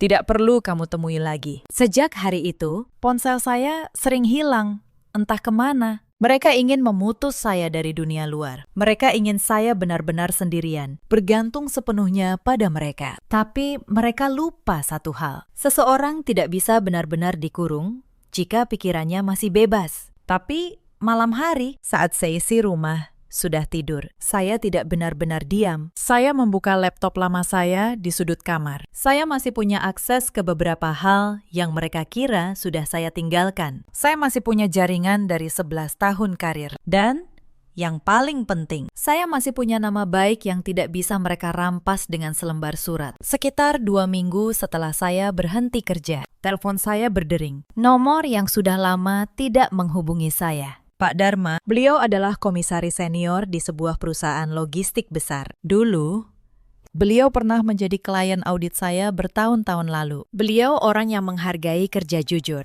Dan beliau tidak pernah lupa pada orang yang pernah menyelamatkan perusahaannya dari laporan keuangan yang berantakan. Laras, kata beliau di telepon, perusahaan kami sedang ada masalah besar. Kami butuh orang yang bisa dipercaya. Saya ingin bertemu denganmu. Saya menyetujui pertemuan itu. Saya keluar diam-diam pada pagi hari dengan alasan ke pasar. Saya bertemu Pak Dharma di sebuah kantor di kawasan SCBD. Di ruangan itu, beliau menjelaskan semuanya. Perusahaan logistik mereka sedang dalam krisis kepercayaan. Ada dugaan penyalahgunaan anggaran di salah satu divisi. Dewan Komisaris memutuskan untuk merombak total jajaran pimpinan. Dan mereka membutuhkan seorang direktur baru yang bersih, yang paham audit, yang tidak punya kepentingan dengan permainan lama di dalam. Pak Dharma menatap saya. Kami ingin kamu, Laras, sebagai direktur utama yang baru. Saya tidak langsung menanggapi. Pak Dharma melanjutkan. Suaranya pelan, tapi tegas. Saya tahu kamu sudah lama tidak di dunia korporat besar, katanya. Tapi justru itu yang kami butuhkan. Orang yang bersih, yang tidak terikat dengan permainan lama. Saya sudah memantau jejakmu sejak dulu, Laras. Kamu satu-satunya auditor yang berani menolak saat diminta menutupi angka. Perusahaan ini butuh orang seperti itu sekarang. Saya mendengarkan setiap kata beliau dengan saksama. Di dalam dada saya, sesuatu yang lama padam mulai menyala kembali. Harga diri yang 2 minggu terakhir diinjak-injak, perlahan bangkit. Saya terdiam beberapa saat, bukan karena ragu, tapi karena pelan-pelan sebuah gambaran mulai tersusun di kepala saya. Saya bertanya, perusahaan logistik mana? Pakistan. Pak Dharma menyebut sebuah nama. Dan saat nama itu keluar dari mulut beliau, jantung saya berhenti sejenak. Itu adalah perusahaan tempat Nando bekerja. Perusahaan yang sama, yang katanya akan menjadikannya direktur operasional bulan depan. Saya tidak langsung menjawab. Saya minta waktu untuk membaca seluruh berkas terlebih dahulu. Pak Dharma menyerahkan satu map tebal kepada saya. Pelajari ini dulu, katanya. Ini hasil audit awal divisi operasional. Saya membawa map itu pulang. Tersembunyi di dalam tas belanja. Malam itu, setelah semua tidur, saya membukanya.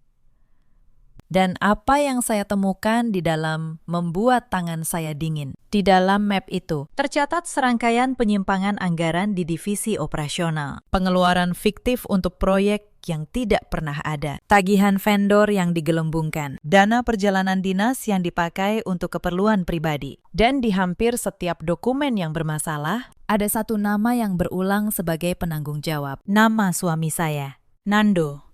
Saya membaca berkas itu satu persatu, sampai jauh lewat tengah malam. Saya bukan sedang mencari-cari kesalahan. Saya sedang membaca kebenaran yang selama ini disembunyikan dari saya. Suami yang menghina pekerjaan saya, yang menyebut kantor saya kelas kampung, ternyata sedang membangun jabatannya di atas uang yang bukan haknya. Jabatan yang ia banggakan itu. Ia kejar dengan menutupi jejak yang kotor. Saya menutup map itu. Saya simpan kembali ke tempat yang aman karena waktunya belum tepat. Belum. Selama beberapa malam berikutnya, saya bekerja dalam diam. Setelah seisi rumah tidur, saya kembali membuka berkas itu. Saya cocokkan setiap angka dengan catatan yang saya punya. Saya susun urutannya. Dari penyimpangan paling kecil sampai yang paling besar. Saya buat salinan untuk berjaga-jaga. Saya simpan di tempat yang tidak akan pernah mereka duga. Sebagai auditor, saya tahu satu hal yang tidak diketahui Nando, bahwa angka tidak pernah berbohong. Sehebat apapun seseorang menutupinya, selalu ada jejak yang tertinggal. Dan jejak itu kini ada di tangan saya. Suatu malam, saat saya sedang menyusun berkas, pintu kamar tiba-tiba terbuka. Wulan berdiri di ambang pintu, menatap layar laptop saya. "Mbak ngapain malam-malam?" tanyanya curiga. Saya menutup laptop dengan tenang. "Cuma baca berita," jawab saya. Wulan menatap saya beberapa saat, lalu pergi sambil bergumam. Jantung saya berdebar. Sejak malam itu, saya semakin berhati-hati. Saya hanya membuka berkas saat benar-benar yakin tidak ada yang terjaga. Sebuah kesalahan kecil bisa menghancurkan seluruh rencana. Di tengah semua itu, ada satu orang di rumah yang diam-diam berpihak pada saya. Namanya Mbak Asih, perempuan parubaya yang sudah lama membantu mengurus rumah Bu Sutina. Ia melihat semuanya. Ia melihat bagaimana saya diperlakukan setiap hari. Suatu pagi, saat saya sedang mencuci di belakang, ia mendekat dan berbisik, "Mbak Laras, saya tidak tahu apa yang Mbak rencanakan. Tapi saya tahu Mbak bukan orang biasa. Orang sabar seperti Mbak pasti punya alasan untuk bertahan." Saya hanya tersenyum kecil. "Terima kasih, Mbak Asih," jawab saya. Untuk pertama kalinya dalam 2 minggu, ada seseorang yang melihat saya sebagai manusia, bukan sebagai pembantu. Kebaikan kecil itu memberi saya kekuatan untuk terus bertahan beberapa hari lagi. Selama beberapa hari, saya tetap menjalankan peran sebagai pembantu di rumah sendiri. Saya tetap bangun pukul 4. Saya tetap menyetrika dasi Nando. Saya tetap membuatkan teh untuk Bu Sutina. Tidak ada yang berubah di mata mereka. Tapi di balik wajah tenang itu, saya sedang menyusun langkah dengan sangat hati-hati. Saya menghubungi Pak Dharma. Saya katakan, saya menerima tawaran itu. Tapi saya minta satu hal. Tunda pengumuman resmi sampai rapat direksi. Saya ingin semuanya selesai di satu ruangan, di hadapan semua orang yang perlu tahu. Sementara itu, di rumah, Nando semakin tinggi hati. Ia semakin sering pulang larut. Ia semakin sering memamerkan foto-foto pencapaiannya. Suatu malam, ia pulang dengan wajah penuh kebanggaan. Begitu masuk rumah, ia berkata keras, "Minggu depan ada rapat besar direksi. Akan ada pengumuman penting. Saya yakin nama saya yang disebut." Bu Sutinah langsung memuji-muji. Wulan bertepuk tangan. Saya yang sedang menata piring hanya mendengar dari kejauhan. Lalu Nando menoleh ke arah saya dengan senyum meremehkan yang sudah sangat saya kenal. "Sayang sekali ya," katanya. "Kalau kamu masih kerja, mungkin kamu bisa sedikit merasakan suasana dunia profesional seperti itu." Bu Sutinah tertawa kecil. Wulan ikut mencibir. Saya hanya tersenyum. Karena saat itu, saya tahu sesuatu yang mereka tidak tahu. Sesuatu yang akan mengubah hidup mereka dalam hitungan hari. Beberapa hari menjelang rapat, suasana rumah semakin panas. Nando mulai mengatur segala hal. Ia menyuruh saya menyiapkan pakaiannya jauh-jauh hari. Ia bahkan melatih pidato kemenangannya di depan cermin, seolah jabatan itu sudah pasti miliknya. Suatu malam, ia memanggil saya ke kamar. "Laras," katanya, "setelah saya jadi direktur, kamu harus belajar bersikap. Jangan permalukan saya di depan orang-orang penting. Kamu cukup diam, senyum, dan jangan banyak bicara." Saya menatapnya. "Baik, Mas," jawab saya. "Saya akan ingat itu baik-baik." Ia tersenyum puas, mengira saya sudah benar-benar tunduk. Ia tidak tahu, setiap kalimat merendahkan itu hanya menambah tekad saya. Wulan pun ikut sibuk. Ia merencanakan pesta kecil untuk merayakan kenaikan jabatan kakaknya. Ia memesan kue, menyewa dekorasi, mengundang kerabat. "Mbak," katanya pada saya, "nanti malam perayaan. Mbak yang urus konsumsinya, ya. Sekali-kali jadi pelayan yang benar." Saya mengangguk. "Boleh," jawab saya. "Tapi saya rasa perayaannya mungkin tidak akan seperti yang kalian bayangkan." Wulan mengernyit. "Tidak mengerti." "Maksudnya apa, Mbak?" "Tidak ada," jawab saya sambil tersenyum. "Hanya firasat." Beberapa malam sebelum rapat, sebuah kejadian kecil justru memperkuat semua yang saya butuhkan. Wulan pulang membawa tas baru dan sepatu mahal. Bu Sutinah bertanya, "Uang dari mana?" Wulan menjawab enteng, "Dari Mas Nando. Katanya Mas Nando lagi banyak rejeki. Ada proyek besar yang bonusnya gede." Saya berhenti sejenak di dapur. Proyek besar. Saya tahu betul. Tidak ada bonus resmi sebesar itu di laporan perusahaan. Yang ada hanyalah dana yang mengalir dari pos-pos yang tidak seharusnya. Diam-diam saya catat semuanya. Malam terakhir sebelum rapat, rumah berjalan seperti biasa. Nando menyiapkan setelan terbaiknya. Bu Sutinah menyetrika dengan bangga, sambil terus berkata, "Besok anak ibu jadi direktur." Wulan sibuk memilih baju untuk ikut merayakan nanti malam. Dan saya, seperti biasa, diminta menyiapkan semuanya. "Laras, besok suamimu jadi orang besar," kata Bu Sutinah. "Untung dia mau menampung kamu di rumah ini." Saya hanya mengangguk. Saya bilang, "Iya, Bu, besok pasti jadi hari yang tidak akan terlupakan."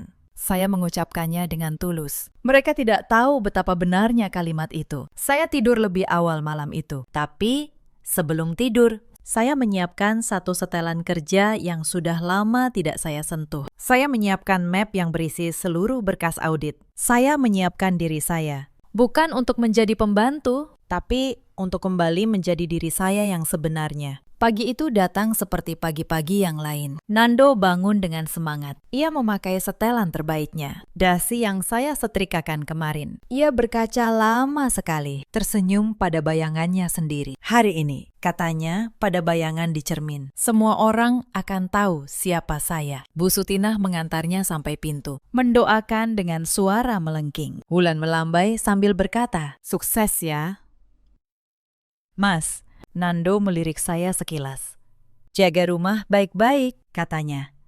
"Hari ini bukan hari untuk orang sepertimu." Lalu ia pergi dengan dada membusung. Saya menunggu sampai pintu pagar tertutup. Lalu saya masuk ke kamar. Saya lepas daster yang sudah 2 minggu menjadi seragam saya. Saya kenakan setelan kerja yang rapi. Saya rapikan rambut.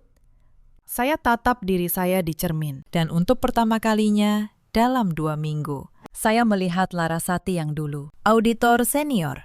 Perempuan yang membangun dirinya sendiri. Perempuan yang tidak pernah benar-benar hilang. Hanya disembunyikan untuk sementara. Saya menarik napas panjang. Bayangan 2 minggu terakhir berkelebat di kepala saya. Surat yang dipaksakan. Nampan yang ditertawakan. Demam yang diabaikan. Semua itu hari ini akan menemukan jawabannya. Saya ambil map berisi berkas audit. Saya genggam erat-erat. Saya keluar dari rumah itu lewat pintu depan. Tanpa menunduk, Bu Sutinah memanggil dari ruang tamu. Mau kemana kamu? Laras. Saya hanya menjawab, ke kantor. Bu. Lalu, saya tutup pintu di belakang saya. Di perusahaan logistik itu, ruang rapat direksi sudah hampir penuh. Para pemegang saham hadir. Dewan komisaris hadir. Para kepala divisi duduk di kursi mereka, termasuk Nando. Ia duduk di barisan tengah.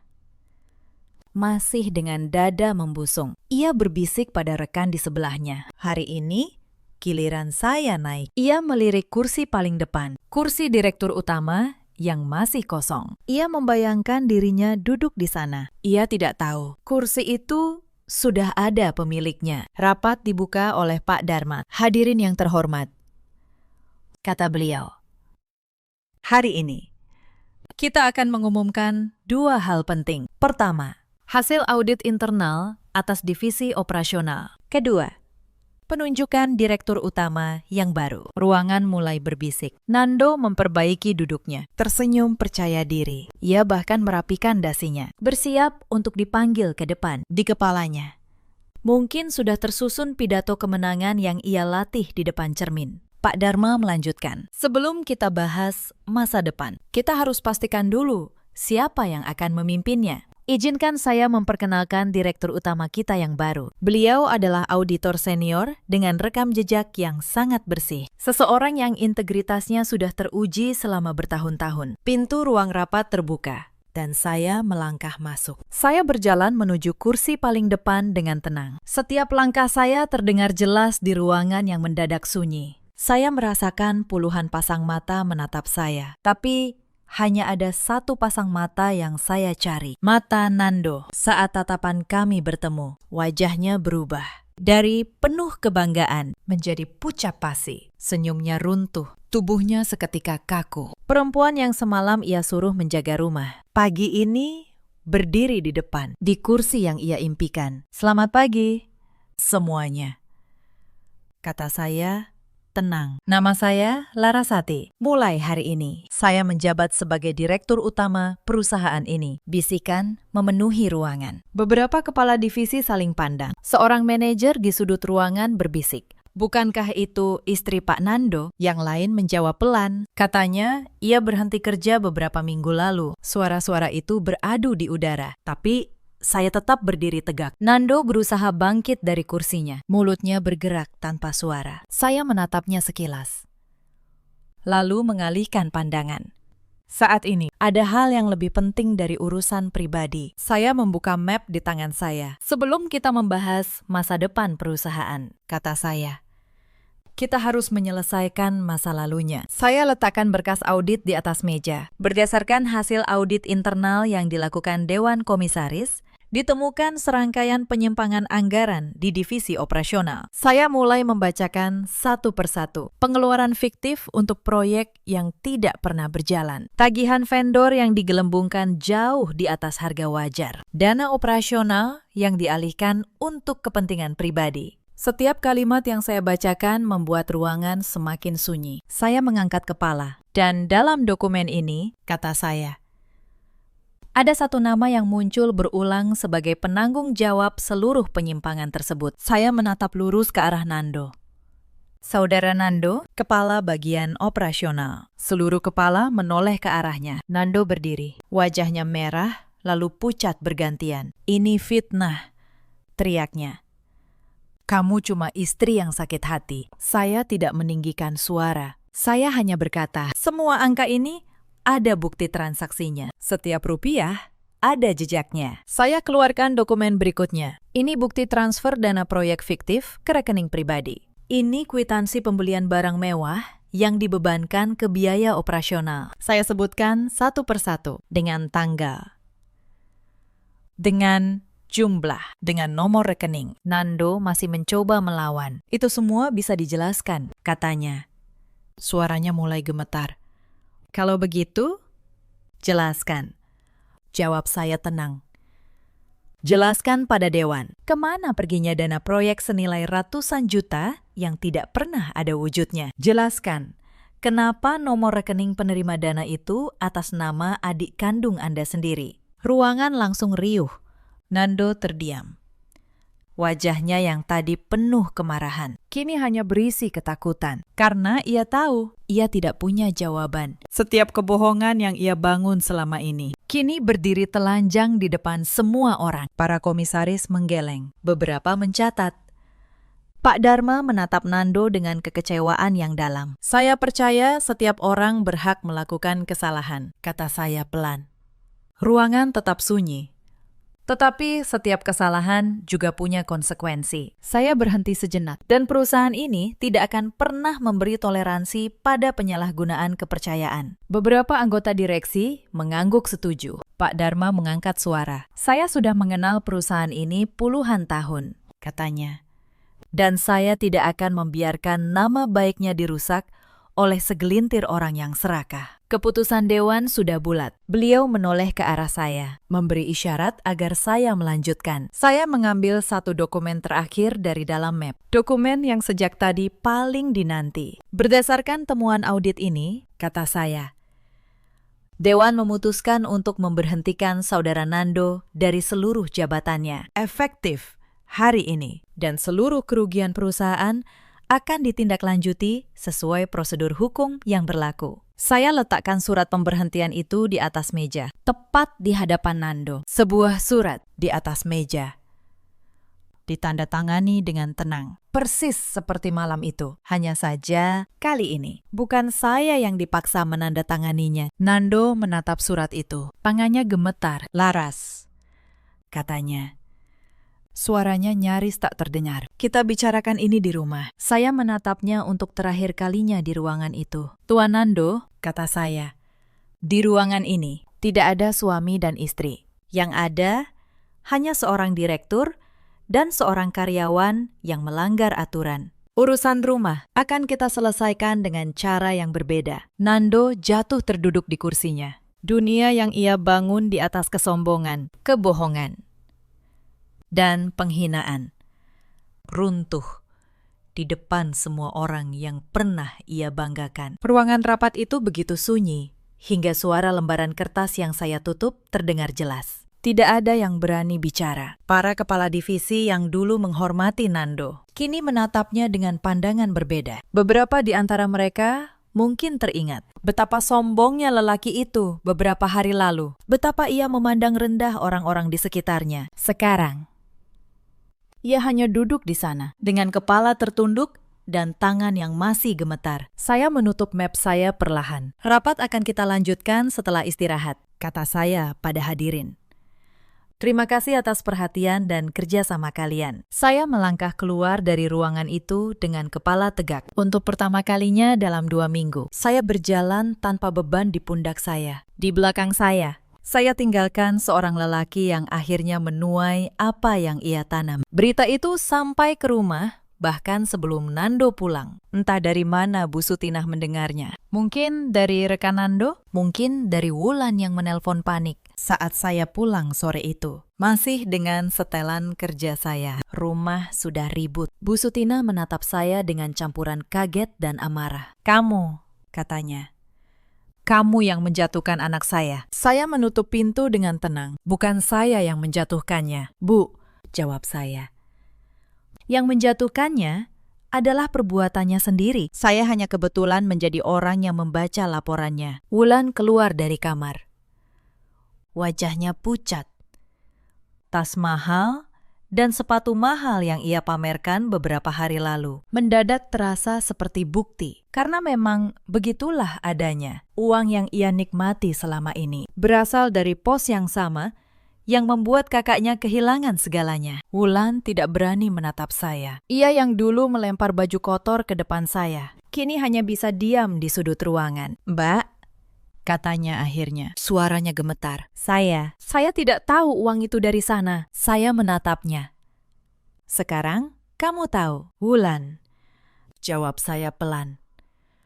"Setiap barang mewah yang kamu pamerkan dibeli dari uang yang bukan hak kalian." Wulan menunduk. Air matanya mulai jatuh. Untuk pertama kalinya, ia tidak punya kata-kata untuk mencibir. Nando pulang menjelang malam. Ia tidak lagi membusungkan dada, bahunya turun. Langkahnya berat. Ia berdiri di depan saya, lelaki yang pagi tadi merasa menguasai dunia. "Laras," katanya. "Maafkan saya. Saya hilaf." Saya menatapnya lama. Saya tidak merasakan kemenangan. Saya hanya merasakan lelah yang panjang, akhirnya menemukan ujungnya. Ia mencoba mendekat, suaranya memohon. "Kita bisa mulai lagi dari awal," katanya. "Seperti dulu, kamu yang menemani saya. Kita bangun semuanya bersama." Saya menggeleng pelan. "Dulu," kata saya. "Saya menemanimu karena cinta, bukan karena kamu butuh. Saat kamu tidak punya apa-apa, saya tetap di sampingmu. Tapi saat kamu merasa punya segalanya, kamu membuang saya seperti barang yang tidak berguna. Cinta tidak bekerja seperti itu. Mas, cinta yang sejati tidak menghina orang yang dicintainya saat ia merasa di atas." "Mas," kata saya pelan, "dulu saya menggenggam tanganmu saat kamu bukan siapa-siapa. Saya tidak pernah malu pada pekerjaanmu, sekecil apapun itu. Tapi begitu kamu punya jabatan, kamu malu punya istri seperti saya. Kamu menukar harga diri saya dengan gengsimu. Yang membuat saya pergi bukan kegagalanmu, Mas, tapi caramu memandang rendah orang yang paling mencintaimu." Saya tidak berteriak, saya tidak menangis. Saya hanya meletakkan surat lain di atas meja. Kali ini, surat dari saya sendiri. Surat permohonan cerai. "Saya sudah memutuskan," kata saya. "Bukan karena kamu kehilangan jabatan, tapi karena kamu sudah lama kehilangan dirimu jauh sebelum hari ini." Malam itu, untuk pertama kalinya, rumah itu benar-benar hening. Bu Sutina tidak lagi memerintah. Wulan tidak lagi mencibir. Nando tidak lagi membusungkan dada. Mereka semua duduk dalam diam, menyadari bahwa perempuan yang mereka anggap pembantu ternyata adalah satu-satunya orang yang menahan rumah itu agar tidak runtuh sejak awal. Hari-hari setelah itu berjalan cepat. Proses hukum atas penyalahgunaan dana berjalan sesuai prosedur. Nando kehilangan jabatan, kehilangan nama baik, kehilangan rumah tangga yang dulu ia anggap remeh. Bu Sutina dan Wulan kembali ke kampung halaman mereka. Sebelum pergi, Bu Sutina sempat berdiri di depan saya. Wajahnya yang dulu penuh kesombongan, kini hanya menyisakan penyesalan. "Laras," katanya pelan. "Ibu minta maaf. Ibu salah menilaimu selama ini." Saya menatapnya beberapa saat. "Saya tidak menyimpan dendam, Bu," jawab saya. "Tapi rasa hormat tidak bisa dipaksakan dan tidak bisa dibeli kembali setelah hilang." Beliau menunduk, lalu pergi tanpa berkata apa-apa lagi. Tidak ada lagi calon direktur untuk dibanggakan. Tidak ada lagi menantu untuk diperintah. Dan saya perlahan membangun kembali hidup saya. Bukan dari nol, tapi dari fondasi yang tidak pernah benar-benar mereka hancurkan. Di kantor, saya mulai menata ulang perusahaan yang sempat goyah. Saya bersihkan sistem dari praktik-praktik yang selama ini disembunyikan. Saya beri kesempatan pada karyawan jujur yang dulu terabaikan. Pelan-pelan, perusahaan itu kembali sehat. Para karyawan yang dulu takut bersuara, kini berani melapor jika melihat kejanggalan. Pak Dharma sering berkata, keputusan menunjuk saya adalah yang terbaik yang pernah Dewan ambil. Saya hanya tersenyum mendengarnya. Karena bagi saya, ini bukan tentang jabatan. Ini tentang membuktikan bahwa kejujuran selalu menemukan jalannya. Sepanjang apapun, ia harus menunggu. Beberapa bulan setelah semua itu, saya mendengar kabar tentang Mando. Ia akhirnya mendapatkan pekerjaan baru. Bukan jabatan besar, bukan posisi bergengsi. Hanya pekerjaan biasa yang jujur dan layak. Anehnya, Saya ikut bersyukur mendengarnya. Karena setiap orang berhak mendapat kesempatan untuk memperbaiki diri, termasuk orang yang pernah menyakiti kita. Suatu sore, saat matahari mulai tenggelam di balik gedung-gedung kota, saya berdiri di depan jendela ruang kerja saya. Saya memandang langit yang perlahan berubah keemasan. Saya tersenyum. Bukan karena berhasil menjatuhkan seseorang, bukan pula karena berhasil membuktikan siapa saya, tapi karena akhirnya saya berhasil mempertahankan satu hal yang jauh lebih berharga, harga diri saya. Cerita ini mengajarkan kita banyak hal. Jangan pernah meremehkan seseorang hanya karena pekerjaannya terlihat sederhana. Dan jangan pernah membiarkan jabatan membutakan kita pada kebaikan orang yang selama ini ada di samping kita. Karena kesombongan sering datang lebih dulu sebelum kejatuhan.